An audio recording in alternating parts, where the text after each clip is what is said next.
Ini ndiri kudananawo nevamwe baba vari kuma40s and inini I'm kuma20s. So nyaya yangu ndeyekuti vakarambana nemukadzi wavo 8 months ago anga ine 22 years.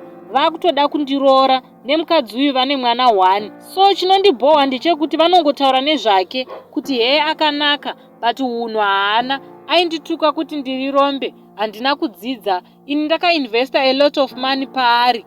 Mari vanayo havo zvekurevesa. Rimwe day oti heye ndo mukadzi wekutanga wandakakwidza ndege tichienda kumavacations. Heye she disappointed me, ndikamudzorera kumba kwavo. So nyaya yangu ndanetawo nazvo. Ndovaudzawo sei kuti I'm tired nekunzwa zvemukadzi wavo uyu.